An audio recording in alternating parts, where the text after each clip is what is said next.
I tell people it took an 18-wheeler to wake me up, man. This van's breaking down. We're going like 20 miles per hour. 18-wheeler hits us going like 65 miles per hour. And when you're going 20 miles per hour, an 18-wheeler hits you on, it pushed us 200 feet. Killed the girl sitting behind me instantly. Fractured my pelvis, fractured 4 vertebrae in my spinal cord, lacerated my spleen, my liver. Wow. And so I spent a week in the hospital. They told my family if I ever walked again, I'd probably have at least a limp for the rest of my life.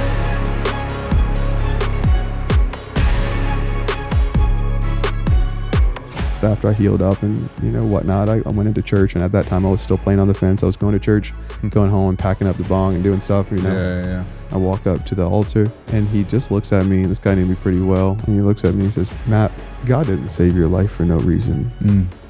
You need to stop playing with God." Hello and welcome to the March or Die Show today. Very glad to have you joining us. This is the show, as I mention every single episode, where we do our best to give you both the principles and perspectives you need to march when it would be easier to stay where you are and die.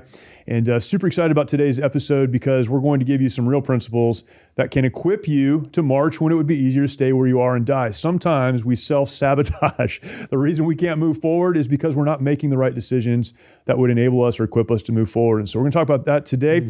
My name is Jeremy Stalnecker, here, of course, with Sean Kennard.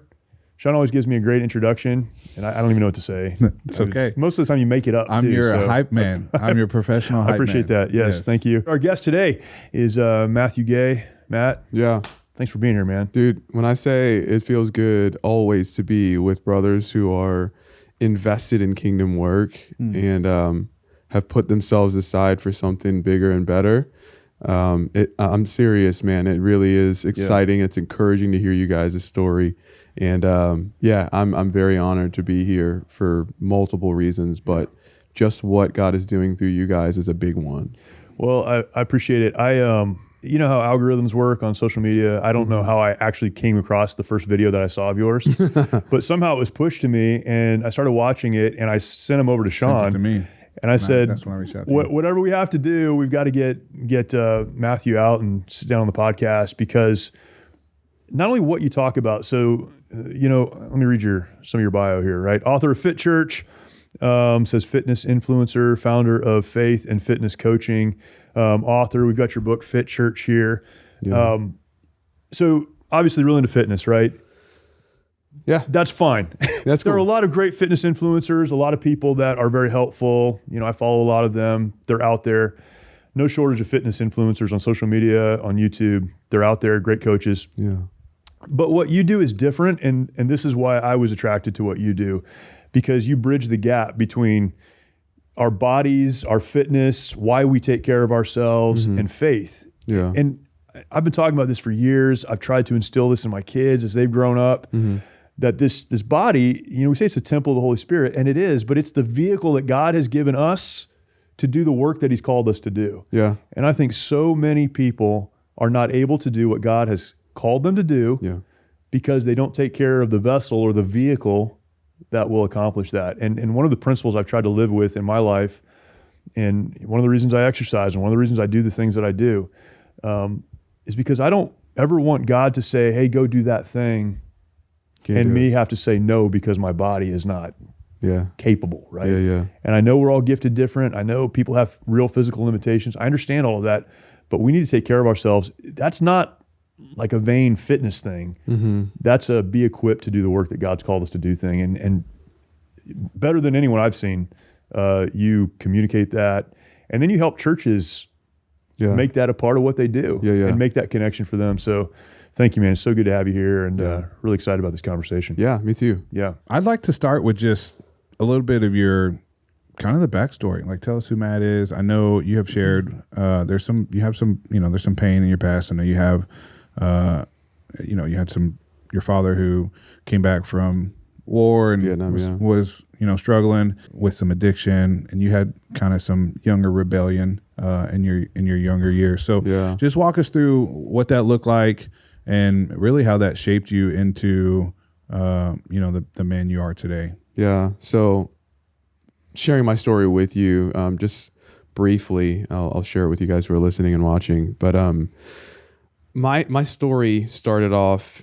as a kid, it was just raised by a couple of immigrant folks, right? Came over from from Barbados, right? And my mom was just a dedicated mom, like most mothers. But my father really struggled emotionally, mentally, just being present, being that he was drafted to the Vietnam War and then came back and like self-medicated and whatnot. And so childhood was definitely a lot of arguments, a lot of like learning to kind of walk on eggshells when he was around and whatnot. And as I got older, I think I just turned to some rebellion.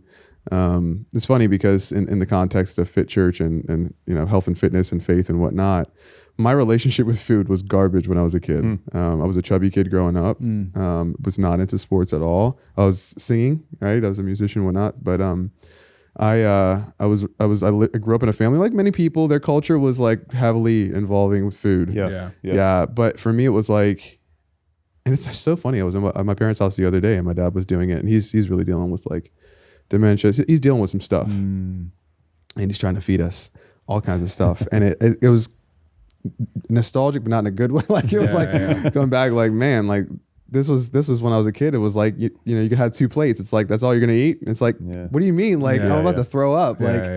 But so I learned to like eat a lot, and that definitely led to some weight. But then as I got older, I turned into a teenager. I found myself just trying to get out of the house, man. And I think every body needs like little boys need other like they need a father figure of some sort, or they need like male camaraderie, somebody who's gonna like accept them and validate them in some way, you know what I mean? And that's where I think a lot of guys end up, a lot of teenagers, especially if the dad's not like really like being that dude in their life. They find the street, they find guys who are like, look, man, you'll accept me, and it's, shoot, if I have to do this or that to be accepted, I'll do it, because like I need somebody of the same gender to like, you know what I mean, like see me and like believe in me and want to be around me and hang out with me. And I didn't feel that from my dad, so I found that from my friends, and that led to a lot of like stupidity, and just becoming really a slave to acceptance is what I would say. So a lot of drugs, man, a lot of partying, a lot of drinking, stealing, different stuff, just filling a void, self-pleasing, self-seeking. And I did end up in jail from a DUI at one point, and like it was just wrecking myself at the expense of my mother's peace, man. Like the one person who really was still there for me and trying to like play both sides for me, be mom and dad. It was like I wrecked her, man. And she prayed for me, and she was there for me until God really had to wake me up. And I tell people it took an 18-wheeler to wake me up, man, because when I was 19, I was in a fatal car accident. I was coming back from a conference in New Jersey. I live in Virginia, and this van that we were in kept overheating. It was an old busted van. They had no business driving that thing up there.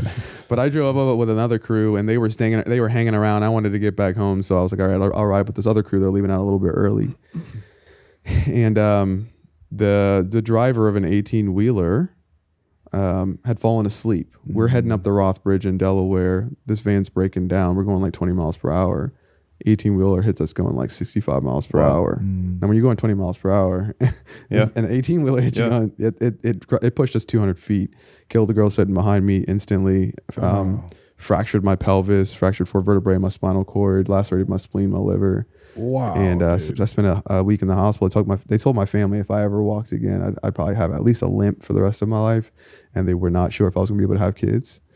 And so I had to heal up. I started walking again. And the thing is, they never told me that. My family never told me that. I didn't find that out until like a year and a half later. So my only thought was, I'm gonna get back, I'll heal and I'll be on my feet, which I think is important. Like that's a tangent that we could go on. Like that's, I think just to pause there for a second. Yeah, go on. Because I'm here to provide value, right? And to give. I think a lot of times what we expect is what reality we end up creating. Even if that wasn't the reality we could have created, like even if, you know what I mean? Like our expectation was lower. And for me, I think if they had told me that if you walk again, you might have a limp, I might have like leaned into just that and be like, all right, let me at least get to a limp. Yeah. You know what I mean? Yeah. But it was no doubt in my mind that I was just going to walk like normal. So anyways, that woke me up. That situation really woke me up, and it made me realize, especially because of actually the girl that was behind me that was killed. Like, I think most people that died didn't plan on dying that day. Like, it was just a normal day. We were all fussing about getting home and this stupid van breaking down. Yeah. But that woke me up and let me realize, man, like life isn't promised to you, man. Death is certainly coming, and you don't know. You can pretend, you can be invincible like you've been playing for the past 3-4 years of your life, but you're not invincible, bro. Like, it can come whenever, and you're either gonna be ready or not, But for me, it was like I had grown up in the church, so it was like I had enough knowledge about God to be like, dang, there's a God, but also enough knowledge to know I was playing with him. And a pastor helped me with that after I healed up and whatnot. I went into church, and at that time I was still playing on the fence. I was going to church, going home and packing up the bong and doing stuff, Yeah. And I walked in that church one day, and I had a splitting headache, and I don't get headaches like that. But whole sermon goes on, headache's still there. He does an altar call. I'm feeling super convicted. Get out of my chair, and I'm bawling. I walk up to the altar, and he just looks at me. And this guy knew me pretty well. His son they're cousins. They're like close family. And he just puts a hand on my shoulder, and he looks at me and says, "Matt, God didn't save your life for no reason. You need to stop playing with God." So I said. Then he prayed with me afterward, but like I don't remember a thing he said during that prayer. Yeah. It was like those words were just like, "You're playing with God. You're playing with God. Yeah. You're playing with God. Yeah. You're playing with God," for weeks. Yeah. And I was like, oh shoot, I'd never considered that at all. That's a fearful thing to me. Yeah. Like, you know what I mean? Like, you can know enough about God to be scared of him, but not realize that you haven't been taking him seriously. Right. Yeah. And like, for me, it was like, I knew enough to be like, okay, that's a fearful thing. I don't want to be playing with God, and I'm already convicted. Like, I feel like something's wrong inside of me. I saw somebody like die. Like, it's all coming together. Yeah. So that shifted everything for me, and that's really when I decided, okay, I have to follow Jesus. But like, he's given me a second chance at life, which was another fearful thought that I had, which was, if I give my life to Jesus, that means that there's nothing he can't ask of me. And that was a pause moment for me too, because I'm like, if I do this, there's no going back. Yeah. And I think that's another thing that's something that hinders people from actually giving their life to Christ. Is that like, you have your Lego, I call it a Lego city, right? Like, just the way you put together your life. Yeah. You can put it together, and like, all your experiences and how you've interpreted them and your belief systems and who you are and whatnot. Like, if you're not doing it God's way, you end up being God. You play God in that way, and you have to make yourself. Yeah. You create yourself. Yeah. Right. You are the captain of your own ship. Right. And like reality of, I'm going to have to knock down everything that I've built and let this guy build it, like, show me how to rebuild it. Yeah. Terrifying. I think that hinders a lot of people. That for me though, I had done enough of my own building to know I suck at it. Yeah. So I was like, I don't build a very good city. Like, this is a wreck. I think it's very hard for people who have been very successful without God to make this decision. I think it was easier for me. I think I had an advantage because I had not done so hot. Right. I was like, dude, you're terrible at this. Like, don't drive. You suck at driving. So I gave my life to Christ, man. And I can pause there. I can keep going. No, that's good, man. That was the beginning. So, one of the things that, we see happen a lot through the work of Mighty Oaks is people that have endured extreme trauma. They have those experiences similar to what you just described. I came through this thing. I could have lost my life. Maybe they have a conversation like that where someone says, God, has a purpose for you and a plan for you, clearly. Yeah. A decision's made. I'm going to follow God. And then the feeling of all of that kind of wears off. And then they look back 2 years later and they've drifted. And it was kind of a moment in time. What pieces did you put in place? So you're talking about, kind of the Lego thing. You're like, we need to build this. What did you put in place after that decision was made that carried you forward beyond that? Beyond just the feeling and the emotion and the loss that carried you forward to where, kind of we are now? Really, the thing that I remember most vividly is that I started to treat the Bible as a guidebook. Yeah.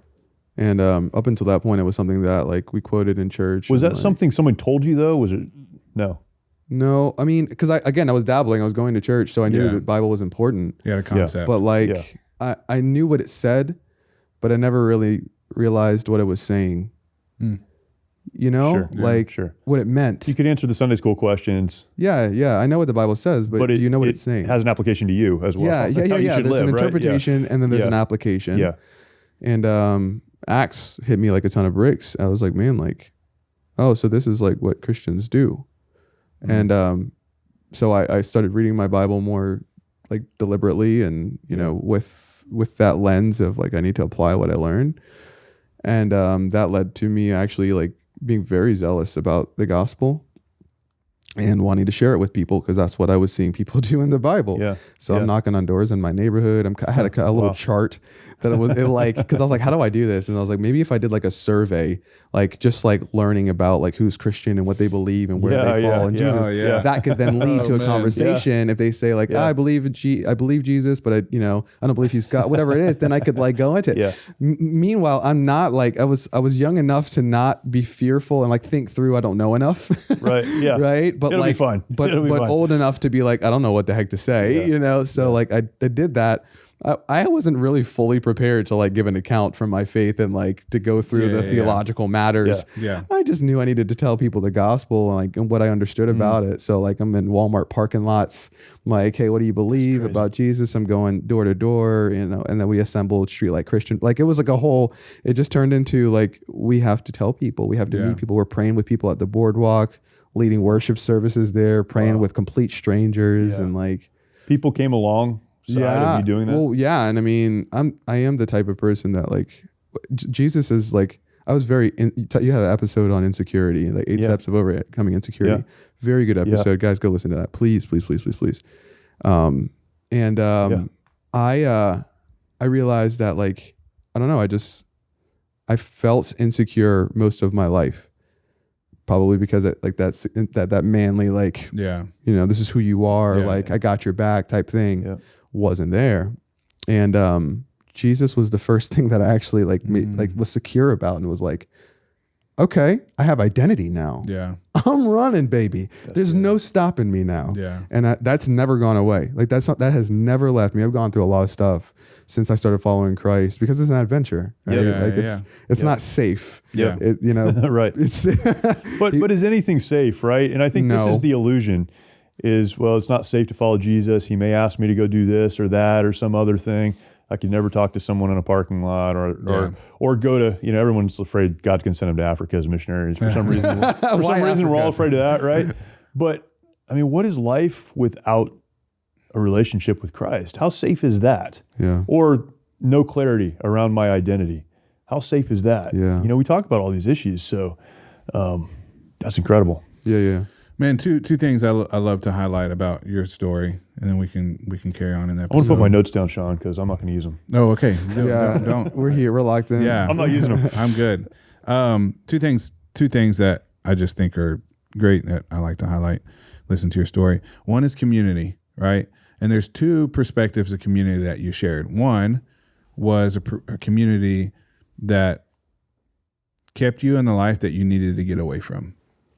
And so one thing that I think is important for us to consider is, are you pursuing a community that is also pursuing a life that you want to be a part of? Mm-hmm. Or are you pursuing a community that you actually know you should get away from? Yeah. And for you, it took this traumatic event. Yeah. But then you had somebody in a positive community, right? Your church. Yeah. That lean into probably some, you know, nudge of the Holy Spirit to say what he said to you. Oh yeah. To kind of get you to be like, okay, like the wheels start turning. And we all know that doesn't mean that you flip the script and we're perfect right after that. Yeah. Right. And then the second one we actually talked about yesterday is that God doesn't waste suffering. And so the powerful thing of this, right, is that, man, like, how do you tell somebody who just literally could potentially be paralyzed for the rest of their life? Like, hey, you know, God's good. God's got a plan for this. God's got a plan for this. Like, what do you say to that, right?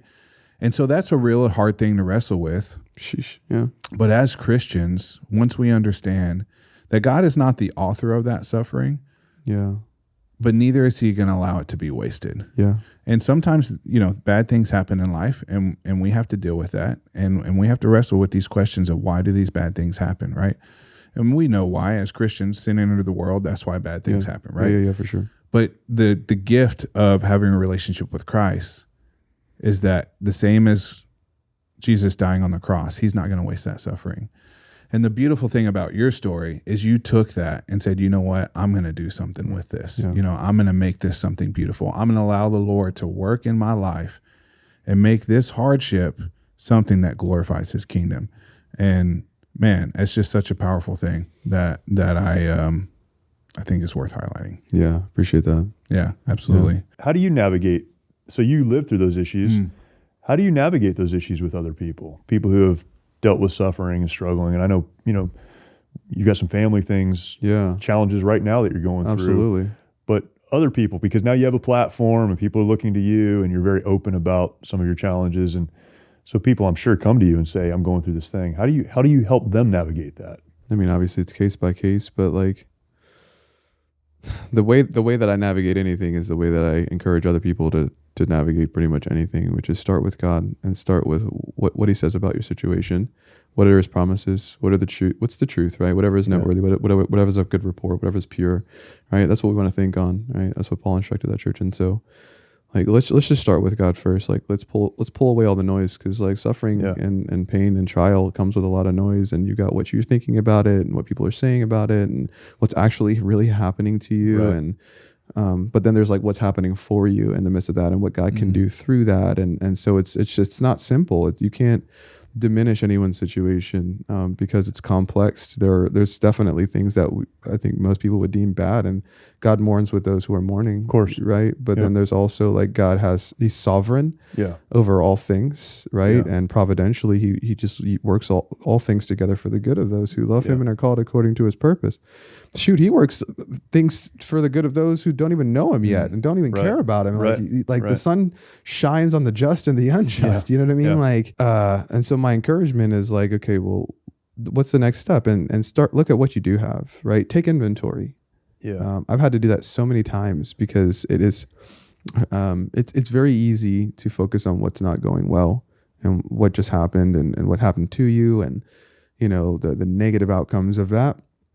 But I think if we'll be intentional about taking inventory, which by that I mean zoom out for a second, take a deep breath and look at like what's still in place, right? Maybe the rug has been pulled from under you, but maybe there's something still in your hands, right? Like it hasn't all gone away. You're still alive. You're still here, still breathing. You can still, your heart's still beating. So what can you do with what you have? Yeah, and I mean, even as a fitness coach, because people come to you and it's like when they want to change their life and like, okay, make a decision. A lot of times, like things go wrong like 2 weeks later, and they're like, oh my gosh, like why am I sick now? Like but like it's always what do you have in your hands, right? God isn't asking us to have it all together. He's asking us to be good stewards of what he's given us. That's good. And I think when we lose something or when we fall into a situation where we've been tried hard and beaten down even, it feels like we can focus more on what we don't have now and where we're not now and what, but what do you have in your hands? That's good. Mm-hmm. Just go with that, man. Like, and God will honor you in that, but that takes faith, right? Because if you don't trust that God is going to make it right, if you don't trust that God is going to meet you where you are with the little that you got to offer, then you're going to toss that. You're going to throw away what you do have and fixate on what you don't. But man, like if God has left you with anything at all to work with, just the smallest thing, something that maybe you took for granted for so many years, but now that all the other fluff is gone, you still got that, and you're seeing it again for the first time in a decade. Hey, use that. Yeah. Be faithful with that little bit that you got. Yeah. And man, it'll transform your life because God will use that. And it a lot of times just how God works, he pulls away all the stuff that's creating the noise and the distraction and the comfort and the safety that you feel, and forces you to see what he's actually wanting you to hone in on. And he's done that with me and a lot of people. That's so good. what do you have in your hands is mainly the next thing. I love that passage in, I think it's 2 Corinthians chapter 1 that talks about experiencing comfort so we can communicate that comfort to others. Yeah, so we can comfort others with the comfort with which he comforts us. And it's, that crazy. That redeems that hurt too, right? Yeah. It makes it puts value into what you've been through because God has ministered to you. He's met you where you are, everything that you just talked about. And now I have the ability to take that and leverage it for the good of someone else. Reach back to somebody who is where I was So powerful. not that long ago. Yeah, so powerful. And it creates how we talk about like God doesn't call the qualified, he qualifies the called. Sure. Shoot, that qualification process kind of stinks. Yeah, we think it's all good things, right? It is not all God good. equips me. Well, sometimes the qualification is hardship. The qualification is, right. Like count it all joy when you fall into trials of various kind, because the testing of your faith produces that beautiful firmness, that steadfastness, right? And that's, when it has its full effect, it leaves you perfect and complete, lacking in nothing. So the qualification process is grueling, but man, like, think about it. I mean, how many of us want to help people in a certain place? Like for me, for a long time, it's been, I want to like just put things aside, continue to help churches get their fitness ministry started, but I really want to dive in on helping men, right? Mentally, spiritually, physically. I want to help men become the best version of themselves, true disciples, healthy, strong, right? But felt very inadequate because I never really had that good example.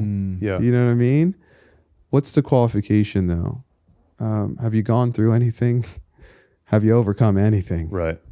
All right. Somebody is currently where you just were. That's it. Or were a long time ago. That's good. Reach back and grab that brother. Right. You don't have to be a scholar. You don't have to be a theologian. Right. You don't have to be a pastor. You don't have to be a fitness coach. Yeah. Did you learn to eat fruits and vegetables more consistently?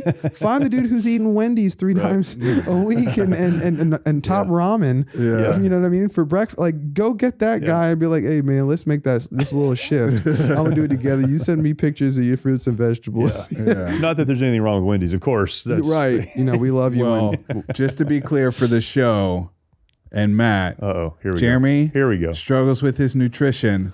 So there is something a little bit wrong with Wendy's. We won't go on that trail today. I don't actually go to Wendy's. Okay. McDonald's is more my more my speed, word. No, whatever. That's another topic entirely. That has nothing to do with what we're dealing with today. To be Nothing fair, at all. He's an ultra runner. It needs copious amounts of calories. I live under the motto that if the engine is hot enough, anything will burn. Oh gosh, dude.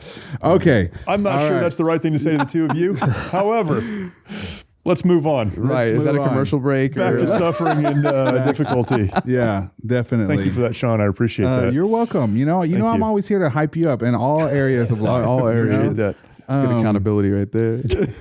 Man, I want to talk through. So obviously there was you had this revelation, this this understanding, but it wasn't great. It wasn't perfect, and so you had some ups and downs. But then you decided, you know what, I'm leaning all in on this, Fit Church. Yeah. So tell us about Fit Church. Tell us about the book. What's the mission? What are you trying to do? And kind of your journey to get there. I think. That too. Yeah. So 2010, my wife and I get married to get an opportunity to go to LA just to open up an office at the same company that I was working for when that car accident happened that previous year. So like 2009, jail time for DUI. 3 months later, 18-wheeler. Wow. Right. Like that year was nuts. Then 6 months later, not even 5 months later, get married and like put it together in 2 weeks, moved to LA. 3 months later, the guy who opened up that office dips it. Actually, it wasn't even 3 months. It was 2 months. Wow. Just disappears. Wow. Leaves the whole team, the office, everything, takes the money that he got to open that office out there and runs. Oh, wow. He literally left his bed and all kinds of stuff. Like just took it. Wow. And so we never shipped our stuff out there. We were, my wife and I literally got married, moved to LA and lived in the corner of an apartment for a month and a half on an air mattress that eventually popped after a month. We made a room out of cardboard boxes and bags and whatnot. Right. Wow. And so eventually we have to move back to Virginia and I need a job. I've been in sales. I start working at Bally's Total Fitness. I get a job there, just selling memberships. Mind you, when I got this job, smoking a half a pack of cigarettes a day, ate fast food almost daily, and my back was killing me from the car accident I was in last year. I couldn't run for more than 3 minutes without excruciating pain for years. And this was like right after it happened. So I was very much in that place of pain, and giving people tours, selling memberships and whatnot. But my atmosphere changed because now I was around people who were healthy all the time. Whereas before, everybody I hang out with, they smoke cigarettes and eat fast food and whatnot. So as my atmosphere changed, I started to realize my own problem. I saw my own sin, if you will, right? And I was like, man, like I didn't chalk it up to sin. It was just I needed to get healthy. Yeah. And I felt insecurity, right? Like a bunch of swole dudes, strong guys, strong chicks that are stronger than I am. Like, oh my gosh, man. And so I started working out, went on like a few years of just completely transforming my body and lifestyle completely. And so actually 2012, my wife and I opened up a performing arts school. We started that process of opening up a performing arts school, opened it up in 2013. 6 months later, we have to close it all down. We got rocked with like this like $24,000 increase in the build out from an architect. They stopped the build out and we had to do all these things. And that really nipped a lot of the money that we had to run that first year away. So it didn't give us the chance to fully build up our clientele base. Had to close the whole thing down, lost everything. Wow. Right. And this is 2 months before my firstborn's about to come into the world. Like, I thought following Christ was going to make things easier. Right. Like, this is not easy at all. Like, I just lost everything. Got to get an apartment. I had a little souped out RX-8, right? Which they can only get but so fast with that silly rotary engine. But anyways, had to give that away to the person who built the school because I couldn't afford to pay him the rest back. And we moved into the Frog, the room over the garage at my parents' house. And, so I didn't know what else to do. I had gone on this journey of like getting healthy. And I'm like, well, I like fitness. So I go into the gym and one day I'm like, hey, what does it take to become a personal trainer? And he's like, oh, well, you can go through this and that, whatever it is. I'm like, bet. Go to NASM, sign up. My father-in-law paid for it for me because, again, we didn't have any money. Yeah. And he believed in me. So my father-in-law is crazy. Like, just shout out to him because he was like the first father figure I ever had. Like, I don't know. It's just crazy. Like, I could get emotional talking about him. Like, he's not he's a very humble, like chill, like American dude. Yeah. You know what I mean? Like worked on submarines in the military. Like, you know what I mean? Like just, he's a good guy, loves his family, but anyways, he got me certified. He helped me get certified and that started my journey in fitness. But again, this is around the same time that I'm starting to get real zealous about Jesus. So I felt conflicted, right? Because I wanted to serve God. I wanted to do ministry and fitness wasn't ministry. Yeah. I wasn't serving God through helping Jan get into her jeans, right? Like, how does this have anything to do with that's the T-shirt. We were talking about mottos on T-shirts. Yeah, there it is right there. That's the one. Right. Yeah. But how has this got anything to do with Jesus, the ministry, the gospel, whatever? So I struggled. I went a year. I gave it a shot. And then I was like, forget this, man. So I quit because I was like, I want to do full-time ministry. But I didn't have any like income for that. So 4 months later, I'm like, crap. I can't afford diapers again. So I went and found another gig and, that got me going. But then I kept praying, God, give me an opportunity to serve you and make a living doing it. And God just rocked me. A friend of mine taught to me and, he's seen this correlation between faith and fitness in my life. And he was like, man, like, I think fitness is your thing. And I remember reading in the Bible about Moses and his staff. And it was right after he had like laid down the serpent, or it's laid out in the staff, it turned into a serpent. And in the footnotes, again, to this day, I don't know how true it is. But God used it in that moment. I look in the footnotes and it said like sometimes like shepherds would mark up their staffs. And I've seen people with like walking sticks and stuff like that with like markings on them and tape and whatever they want to put on it. Yeah. So I was like, okay, I get it. And for me, that symbolized like when God asked him to lay down that staff, it was like these markings of things that had happened in his life. It was like, lay that down. And God turned it into something that Moses never could have. Interesting. Right. Yeah.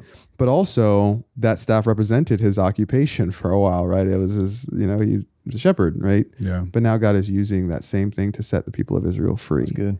And I was like, Matt, like what's in your hand? For me, it was like a clipboard, right? Because I'm a personal trainer. But I was like, what if I used fitness for the church? And so I went to my pastor and was like, I want to start a workout on Saturdays and we'll do a devotional and pray together and whatnot. And it turned into a little side door ministry, man. People started coming out. There's 30 plus people coming out, families, kids, people would pack and plays because their babies were so young and whatnot. And Right. we would just go into the little ministry center upstairs, and we'd work out at set up stations, and we'd have a blast, and we'd talk about Jesus afterwards, and scripture and all that. And I'd have some questions, and people from the neighborhood would come, and people would invite coworkers, and people from out of town would come in, and they would come and work out with us. And so it turned into this like little side door ministry.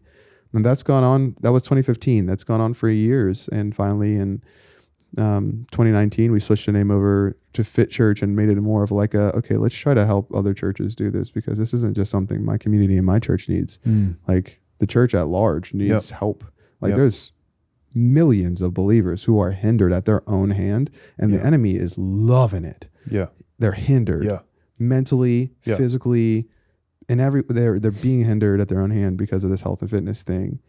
And maybe we can help them. And the book came from initially it was my frustration, because reaching out to pastors and different, just people in different churches, the level of indifference and kind of like, no, we're good. When I wanted to host a free workshop, or like, hey, like I'd love to host a class and help. I didn't know what I was doing. I was just trying to help, right? It was kind of messy action. Yeah. But it was not received at all. And I'm like, maybe the issue is that people just don't see the significance of this in the church. There's this like gap. And so I was like, okay, well, maybe it's time to write this book that I've had on my heart for a long time and destroy the division between following Christ and living a healthy life. And so that's what the book Fit Church is. That's what it does. That's awesome. I heard a statement the other day, and it stuck with me. Forget who the speaker was, and so this is not my statement. I lifted it from someone. I can't remember who it was. He said there's no such thing as physical health. There's no such thing as mental or spiritual health. There's no such thing as emotional or financial health. There's only health. Yeah. And he then went on to explain, if you're not healthy in all of these areas, then you can't say that you're healthy. Yeah. And I think that, and I was a pastor. I've been involved in church work, most of my life. I was raised in the church. I think that's what a lot of people in church fall back on is, well, I'm spiritually healthy, relationally, my family's doing well. We joke, I do go to McDonald's once in a while, but overall, I do my best to eat well and take care of my body, right? But we can say like, well, all these areas are fine, but I've got this one area over here. Well, that area becomes almost an idol. Like, I'm not going to do that. But what's interesting is watching people who get serious about their physical health in the right way, which I think we should talk about for a minute too. Like there's a wrong way to do that, right? Yes, for sure. But in the right way, they get serious about their physical health, their spiritual health. Can you talk about that connection? Because it's true that people that get serious about taking care of their body, there's something like an intangible that makes them then get serious about taking care of their relationship with God and their other relationships and the other things in their life. Yeah. What is that connection? Because I've seen it again and again and again. I've experienced it, but it exists. Yeah. Well, it goes back to what you were saying, right? Like just like how there's no mental health or physical health, whatever. Like there's no secular and sacred. Right. When you give life to Christ, it's all His. Right. Right. Whether you eat or drink or whatever you do it for the glory of God. That kind of sums it up right there. Right. Whatever you do. Doesn't matter because it's all His, right? Present your body as a living sacrifice. The whole thing, your whole life. Yeah. It belongs to Him. Don't you know that your body is a temple of the Holy Spirit, whom you have within you? You were not your own. You were bought with a price. Therefore, glorify God in your body. Like it's not ambiguous. Yeah. It's very clear that we don't own us. Right. Right. And I think what happens with people's relationships with Christ when they start taking their physical health seriously the right way, right? Which means as unto God, doing it for Him as a steward and not an owner, seeking after whatever methods they can, utilize in order to accomplish carnal desires and whatnot, right? That they start to submit the whole thing. Right, because a lot of folks, how they think and they're spiritual, but when they bring the physical in, it's like, wow, like the whole thing becomes His. And there's even a reliance, right? Because if you struggle physically with you struggle like exercise and nutrition and like just self-care overall, you're weak, right? Yeah. Nothing wrong with that though. Yeah. Paul says, look, like he heard it, like my power is made perfect in weakness. That's what Jesus told him, right? He's pleading with Jesus about this, this thorn in his side 3 times. And he says, therefore I boast all the more gladly in my weakness, because I know then, like when I'm weak, then I am strong. Right. I just can't do it on my own. I need God. Yeah. So it's like Yeah. the folks that are like, I'm not living healthy because I don't have the motivation, I can't do it or whatever. It's like, well, then stop doing it on your own strength. Right. Like, Right. how many other things in your life are you not doing because you can't do it alone? Like, don't you get it? Yeah. We're not supposed to do it Yeah. alone. God has like deliberately etched out a piece of your life in what he's called you to do That's good. for himself. Yeah. The analogy of like walking only, but so like you see your footsteps in the sand, and then you know what I mean? It's like him. And I had my own version of that analogy, which is like our relationship with God is a lot like walking kind of like through like a forest, whatever it is, with like little creeks and rivers and whatnot. There's a certain point where you can walk it, but then there's a certain point where the water's just too deep, and he's got to get you across his own way. Yeah. And then he puts you back down and you walk some, and you know, and so there's like this part of your life, this physical piece, it's training. You know, I was talking about this with a friend the other day. Like a lot of what we experience here in this life, when we talk about, and I'm going somewhere with this, so just stay with me, guys. But like, husbands, love your wives as Christ loved the church, right? Wives, that's an illustration of the church and its relationship with Christ, right? Right. Children, obey your parents. Fathers, do not provoke your children to anger. That's an illustration of our relationship with God, right? Yeah. That teaches them the authority that they should have towards God. Right? We're representing Christ in our families' lives for our children and whatnot. The physical component of this life in many ways illustrates our relationship with God. And I think if we realize for a second, God is Father, Son, and Holy Spirit. I know that there's people who don't agree with the Trinity, but I believe in the Trinity. Yeah. And you realize we are a soul, right? We've got a spirit. Yeah. We've got a body. We're made in the likeness and image of God, right? Right. Triune in our own way. Right. Right? If God were to neglect a third of himself, Right. how problematic would that be? Right. Sure. The insignificant part of himself. That doesn't even sound right. Yeah. Yeah. But we have in our minds sometimes an insignificant part of ourselves, and God doesn't agree with that because he doesn't make insignificant things. Yeah. If we didn't need a body, he wouldn't have given us one. But certainly Christ used his body to save us. That's good. The body isn't insignificant. Without a body, Christ couldn't have done it. He had to be born into a body. Right. He raised bodily. Right. The body is important, I think. Right. Right? If it was important for Jesus, it's important for me. I think we say that with everything else. Yeah. And when it comes to like eating healthy food and taking good care of your body, you're like, Right. Yeah. I don't need to do that. right. But if it's important for Jesus, it's important for me. So yeah, just closing out that, I think the relationship that people have with God is only nurtured and enhanced when they start taking good care of what belongs to God, which is their body as well. Yeah, I think that's exactly right. I mean, we see this too. I say we see this. I've seen this, and you know, Sean trains a lot of folks. If you start to get serious about the discipline of health, then the other areas in your life that require discipline, it all starts to align too. Yeah. It all starts to fall into, because I can get up and say I'm going to walk or run or whatever, some distance, or I can do these things. It's very tangible. I can put my hands on it. And just getting in the discipline of doing those things, I can eat the right things and make the right decisions. Well, then it empowers you in a way to make the other right decisions in your life. Yeah. Yeah, you can do hard things. Yeah, super powerful. Yeah.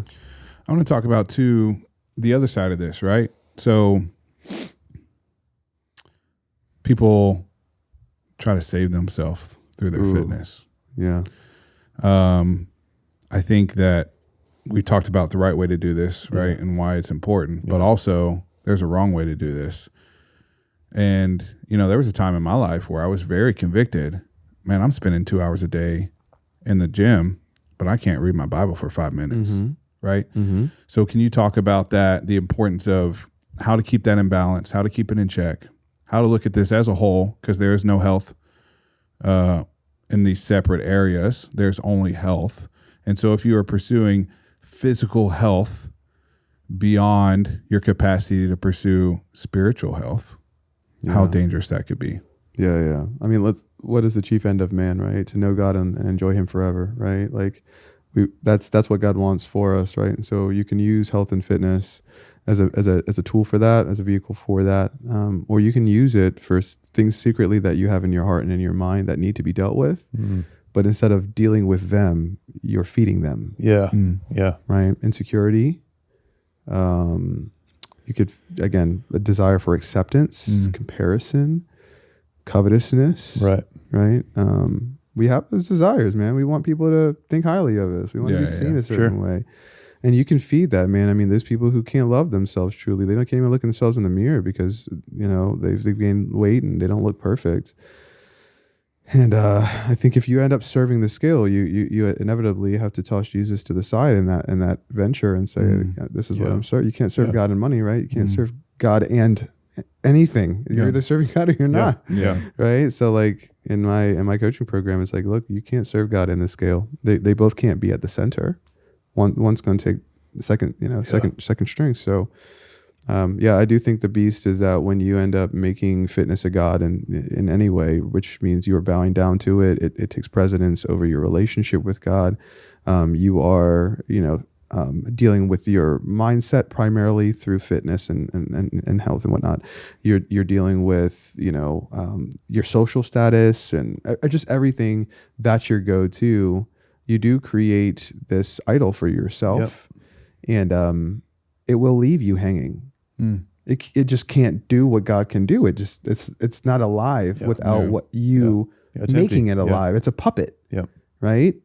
God is not a puppet. Whether we believe in him or not, he's God and he's sovereign and he's powerful.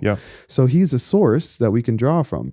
Fitness is this is why people you have to get motivated. It takes discipline to be fit. It doesn't give you what you don't have. Right. You draw that from something. Right. God will give you what you don't have. He will be what you are not.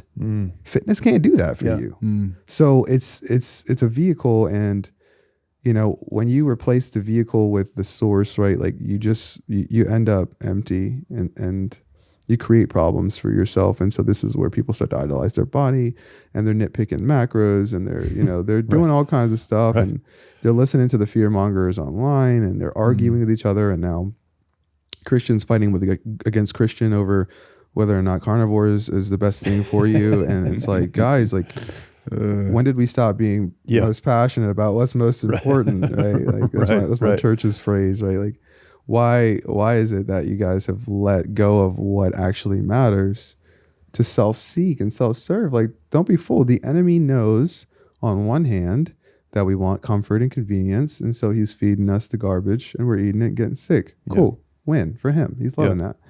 He also knows the other side. We want to be seen. We want to be attractive. We want to compare ourselves. Sweet. I got you. You know what I mean? Let's come up with a new diet every week. Let's keep you going. Shiny object syndrome. This is the fastest way to lose fat. This and people feed into that. Either way, he's like, I got y'all, because y'all don't look to God for this. And so as long as you're doing it, it's like God's in this little box: mindset, relationship, tithing. But then when it comes to health and fitness, it's like, hey, world, what you got to offer me? Right, sure. Then the enemy's like, bet, I'll tap you up on that. I got lots to offer. What you want? Right. You know what I mean? He's opening up his coat I got keto, carnivore, GLP-1. I got whatever you want, bro. Sure. Let's get it. And I'm not saying any of those things are inherently bad. That's a good point. As long as they're tools. As long as they're tools. But when your identity is wrapped up in the fact that you're a vegan and not in the fact that you're a Christian, all right. Because you're you know what I mean? You're missing the point here. So that's where we have to get back to making Christ the center of the health and fitness industry and journey. And the church hasn't done a really good job of that. They let this thing go. Something that's such a big part of the human life, the church has been indifferent towards it. Everybody's got a body, health and fitness. What was Jesus doing when he was during his 3-year ministry? Feeding people and healing them. That was a pretty big part of his ministry. Why did we say, you know what? We got all this other stuff, but when it comes to taking care of your body, preventative care, go to the gym. We don't do that here. We don't talk about that really here. It's like, why do you think who gave you permission? Why do you think that is? Because that's a good point. We've all walked into the church where there's a bunch of soft, doughy men, and potentially even the church is led. And I'm not attacking any particular church, but we've been there. Where it's led by a soft, doughy guy, and that is a taboo topic. Hey, let's be disciplined, and all these things are pursuit of how we, glorify the Lord through what we do. And bro, you can't even touch your toes probably, So what do you think? What do you think the disconnect is there? I think it's the culture. When you conform to the patterns of the world, that's what happens. That's what Paul was telling him. Do not be conformed to the patterns of watch it. Watch. It's tempting. Y'all are not exempt from those temptations. The country that you're in, you can become very much like it. Yeah. Right? The state that you're in. Yeah. You can become very much like Yeah. it. Yeah. How many churches look like the state that they're in, the culture of their state or their city? Man, it's crazy you say that. So this is a funny sometimes conversation for me. So I go to church in Oceanside, California. We're 4 miles from Camp Pendleton. So a large portion of our church are Marines, but we're also in San Diego County. So if you walk into the church that I attend every Sunday, not being fit is weird. the exception. Okay. You look at people and you're like, man, why didn't they exercise? Or like, why didn't they lose some weight or whatever, right? Like, you shouldn't be that judgmental when you walk into church, but like, that's the exception. That's not the rule. Yeah. The rule is fit, take care of yourself. Yep. But I travel all over the country and there are places that you go and you're like, oh, wow. You are weird. So you if you're adopt, fit. right? But it's adopting a culture. And that's exactly what it is. It's conforming to the culture that you Whatever's find going yourself in, instead of making a decision, I'm doing this for the glory of God, or I'm doing this because God wants me to. It's like, well, in this culture, this is what you do. You exercise, you take care of yourself, you do this thing. But if I lived somewhere else, I wouldn't do that. Right. No, like God transcends all of that. He does. He does. So like we just live in a country where we, for the most part, we're not very healthy. Like there are people are trying, and then, like I said, there's new little diets and programs and stuff like that every week. But ultimately, we live in a place where like fast food is making trillions of dollars, and sickness is a multi-trillion-dollar industry. And you know, you can buy a pack of 12 pack of soda, buy one get two free. Right. You know what I mean? Like the sales are on the crappiest stuff, and so when that's the case, you know, you're running your church events and you're buying into those sales. Yeah. But that's the same stuff that's making people sick all week long, and then they come to God's house, and you're talking life in every other way, and death on the table. Yeah. You know, sickness on the table. So I could go on and on, but yeah, I think it's just conformity, and because the culture has been that way so long, it's like, how do we make this change? Yeah. And it's just like one individual would make a change. It's gradually, but you don't say, okay, this is a big feat, I'm not going to do anything about it, right? You walk with God one step at a time and say, okay, well, how can we make an adjustment in our culture here at this church? Yeah. Can we maybe put out from like fruits and vegetables with the donuts on Sunday morning? Can we, you know what I mean? Like, can we do grilled chicken? Have some healthy options? Right. Can we do grilled and fried chicken? And they're like, no, because people are going to waste it. Well, then don't buy the fried chicken. Yeah. Right. Like at the end, it's a little bit more expensive. The other stuff is expensive too. It's just not costing them in the same way at the same time. Yeah. You put out a video on exactly that. Junk food in church culture. Junk food in church and stuff. And so I watched that video and I'm like, oh man, I was so convicted. And I went back to, it's probably been 15 years. I was pastoring a church, and the church that I was pastoring was great people. And every Sunday we did the same thing a lot of churches do. We had, lots of donuts and all this stuff out, and people could get it and whatever. And I didn't care at all. I was a lot younger. I didn't care. Like none of this was even on my radar. And there was a guy in our church who would come to me almost every Sunday. Like, hey, pastor, like, I don't eat any of this stuff. I don't eat sugar. I don't do this stuff. And I just don't think it's a good testimony. Like he would talk about this all the time, right? And I blew him off every single week. Yikes. Like, hey, get over yourself, right? I even got to the point where like, this is terrible. Like I would joke about it with him, like, hey, there's donuts over there if you want a donut, right? And I knew that. And he would kind of laugh and stuff, but it was like really serious to him. Yeah. And since that time, like over the years, I've thought back to him many, many times. Like he was right. Yeah. Like I'm not against eating donuts even, but but he was right. Like as a church, our testimony should be, whether you eat or drink or whatsoever you do all to the glory of God. We should be encouraging people to do that which is best to accomplish what God's called them to do. And again, we kind of self-sabotage, right? Like we don't always send the best message to people that are showing up. Yeah. Absolutely. Yeah. Let's talk practical application. Yeah. So we've gone into the, and we can go back to it. But if somebody comes to you and is like, Matt, dude, I don't know what to do. I'm fat and I know it. They're willing to make the change, but they don't know where to start. What are some principles, eating habits, exercise, frequency, for somebody that's maybe listening and watching this and they're like, man, I'm on board with all this. How do I get started? What's some basic stuff you would suggest to somebody? I'm tempted because as a fitness coach, I'm just like, I just want to fix it. Yeah. Just do this. Shoot, I think as a man, I'm just like, let's just fix it. You know what I mean? Like, just, nah. Yeah. But there's a part of me that doesn't think that does the individual full justice, because I do think it's important to know why you do what you do. So first, it's like, just stop for a second, and maybe you need to pray about this, but like, why aren't you more intentional about the nutritional thing? Like why is it on and off? Why is it this? What's the cycle about? Like, you guys talked about this as well too. What do you actually believe about yourself? Like, do you just feel like you identify as the fat person? Do you identify as a lazy person? Like somebody who just can't get motivated to do the thing, or somebody who hates fitness? Like what? Because like, if I tell you like, oh, like just like most people know what to do. That's why I struggle with that question. Like, people know. I don't know what to do. People You know know what to do. But to know what to do and to not do it, for you, it's sin. Right. Like for that man, it is sin. Right. Because you're not living the life that you're living in faith. But that's what God wants. And if you're not doing anything in faith, for you, that's sin. Right. So, and I'm not coming up with that. That's what the Bible says. Right. For that man, it is sin. Right. So the first thing is like, we need to commit this thing to God, because like you committing it to you hasn't worked. It's got you this far. So don't do it for you anymore. Like, stop. Don't just get back right, because it's a cycle. I'm just okay. Like, Matt's giving me some idea. All right, I'm gonna start drinking water. You know, half my body weight in ounces, and I'm gonna try to get 7 to 9 hours of sleep, and eat protein with every meal. 500 milligrams. 500 milligrams of protein a day. Milligrams, dang, that's a little bit of protein. But I'm gonna challenge you. So like, just for a second, consider why it is that you don't already do those things that you should be doing, and then from there you get some answers, right? And so that could then lead to some direction. And that's, I won't shamelessly plug. I'm saying this pretty authentically. This is where I prefer to have a one-on-one conversation with somebody. Cause like, I feel like very just vague blanket kind of statements and advice is where people have gotten into a lot of trouble. People are just like, oh, this is what everybody should be doing. Not the case at all. This is why I won't dog on GLP-1s for every single person on the earth. I won't dog on keto for every person on the face of the, like, there's some things, there's some people that is the best thing for them. For them. Right. But it's not, and for very specific reasons.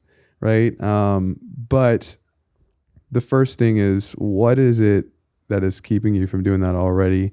Let's go ahead and deal with that. And a lot of the times it is your mindset, it is your belief systems and whatnot. And you may need to look back at where that comes from and whatnot. So like, that's probably the work that a lot of people who are struggling haven't done. They haven't thought back to their childhood. They haven't thought back to like where this even started, what, like the way that they're thinking, and how they see God in it and its relevance in their faith. They haven't considered that either. So like, that would be like a starting factor, is to consider that first and foremost. And then from there, start putting some simple practices in place. Like, okay, since I know it's because of, I can't think of one thing, but I know that, this is the case. I'm at least just going to start off with a 15-minute walk in the morning before work. And I'm going to pray during that time, or I'm going to listen to worship music, or, whatever it is. But I'm going to walk in the morning for 15 minutes. And I am going to make it a point to have a healthy breakfast, and start my day that way. Or, I'm going to meal plan on like Fridays. We go shopping on Saturday. So I'm going to think about like what we're going to eat next week. If you're married, I'm going to sit down with my wife, sit down with my husband, whatever. I'm going to plan this out, and then we'll shop on Saturday. We'll meal prep on Sunday. We're good to go for the week.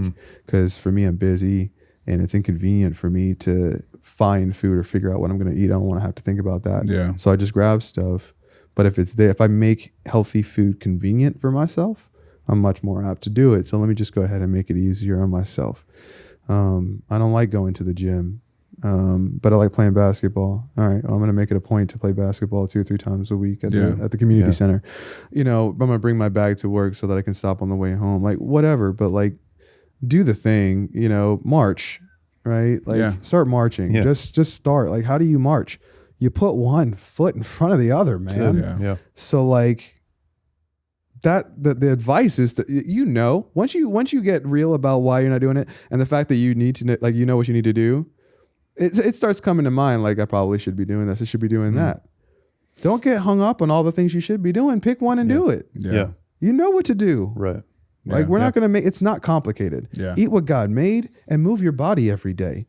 That's it. It's really that simple. Like, God didn't go in depth on fitness and nutrition because it's not something that he wants us focusing on all the time. Right. We're not supposed to idolize it. We're not supposed to be fixated and obsessing over it. If God wants us to be serious and like obsessed about something, he spends a lot of time talking about it in the Bible, right? Like the Great Commission, right? Like that's something he wants us obsessing over, right? Do my work, seek my kingdom first. When it comes to what you eat, it's like, bro, I covered that in Genesis. Why are you still trying to figure out what you're supposed to eat? Don't let these people confuse you. If they're handing it to you out of a window, probably not. Right.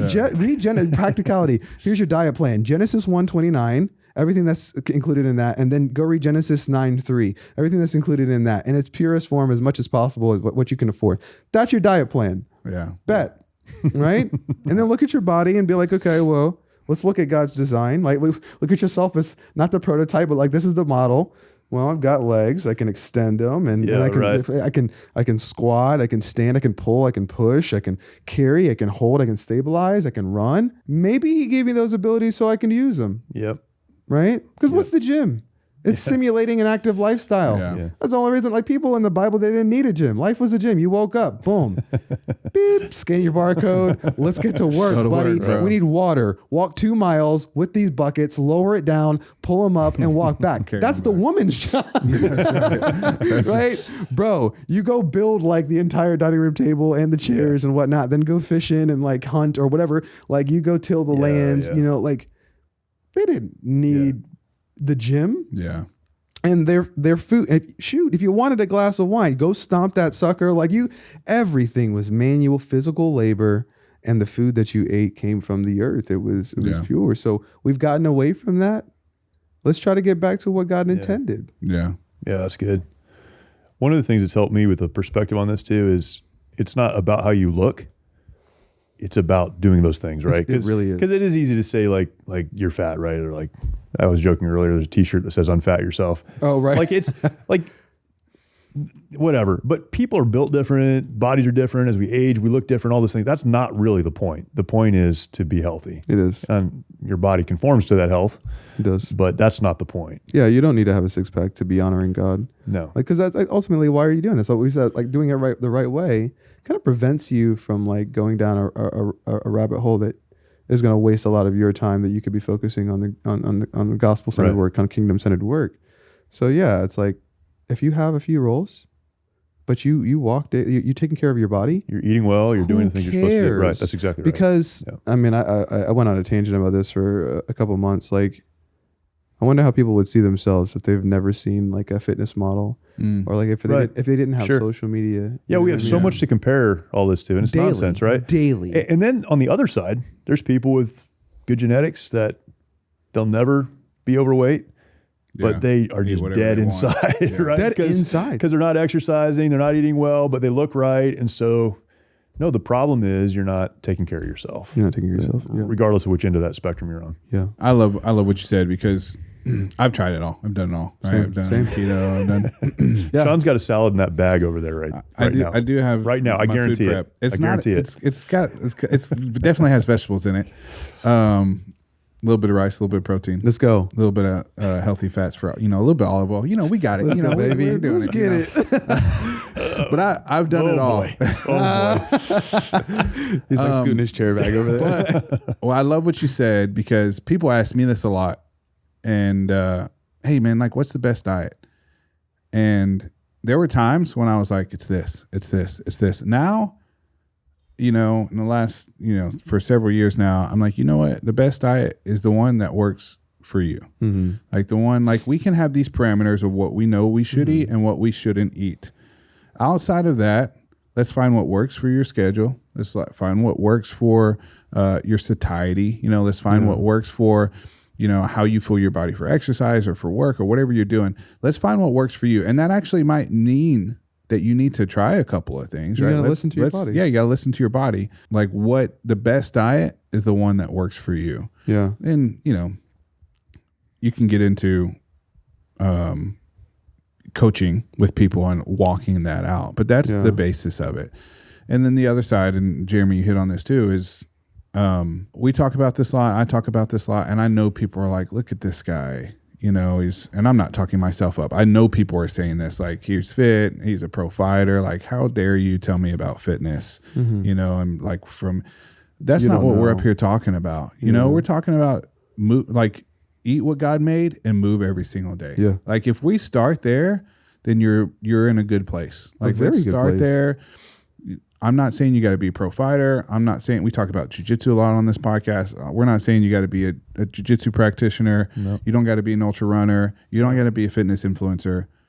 You just need to use the body that God gave you and intentionally glorify that gift. Yeah. And that means eating healthy and following some exercise routine, whatever that is, some regimen. Yeah. It might be walking. It might be fighting in a cage. It could be Zumba. It could be Zumba. pickleball. It could be, yeah, absolutely. Well, not pickleball. I mean, Golf, I played not golf. There's a for limit. like I mean, a there's a couple limit. hours yesterday at this pickleball center here, and it was so much fun. Super fit too, probably fitness. Oh Yeah. my gosh. Yeah. So anyways, I don't want to go too far off on that tangent, but just do what works for you. Yeah.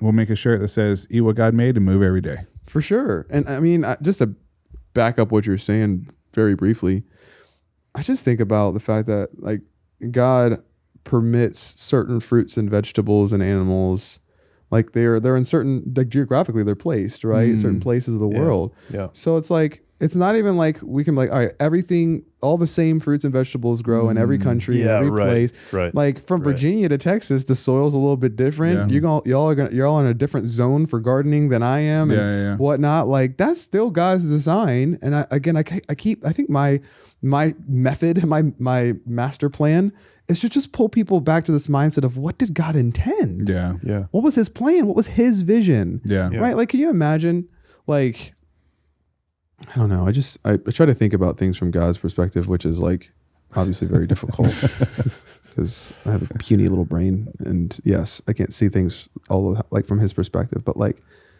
to create something, to put love and care and creativity and all of this into something that you created, and knowing that man is going to turn against you, but like you have a redemption plan for them.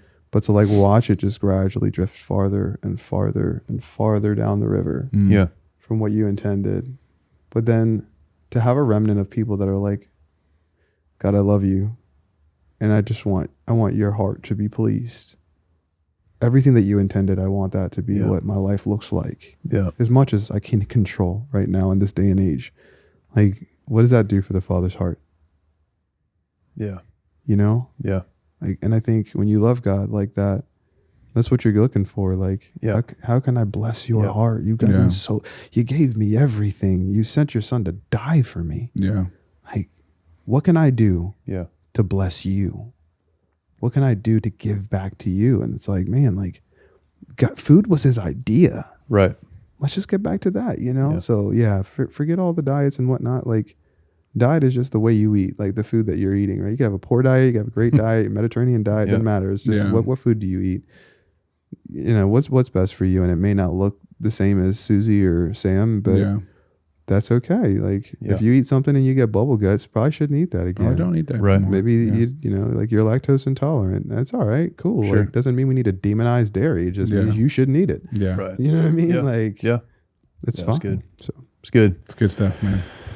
And we could talk about this for a lot longer. Yeah. And we've already talked about doing some other content, hopefully in the next several months. So we'll put some stuff together. But Fit Church is your book, and I want to recommend that.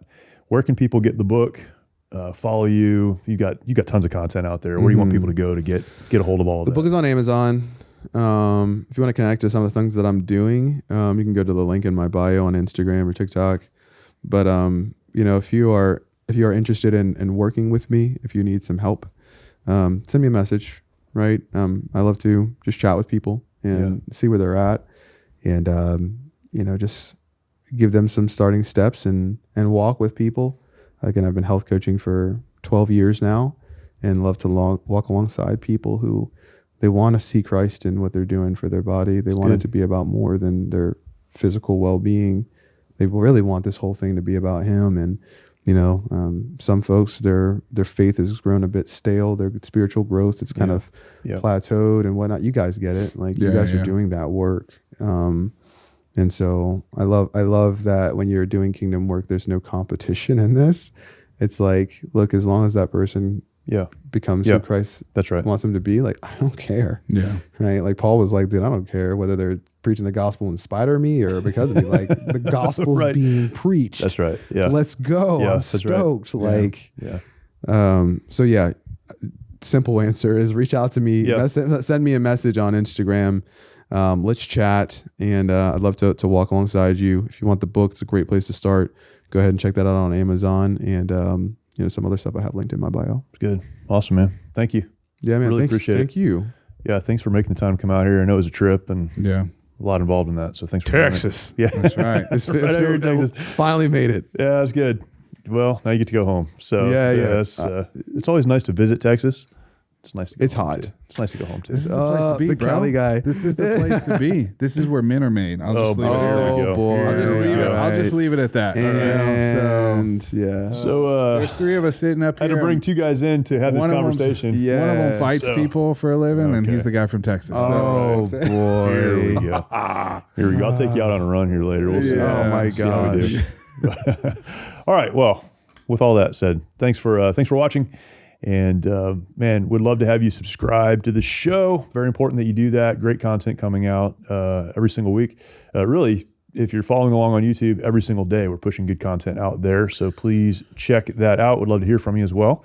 And if there's anything we can do for you, leave us a comment, send us a message, and we'll love to connect you with the resources. This is one of the things that we do as an organization is connecting folks to the resources that can help them. And if you have something that you need from us, let us know, and we'll do the best we can to help you. But thanks for listening. Thanks for watching. Look forward to talking to you next time.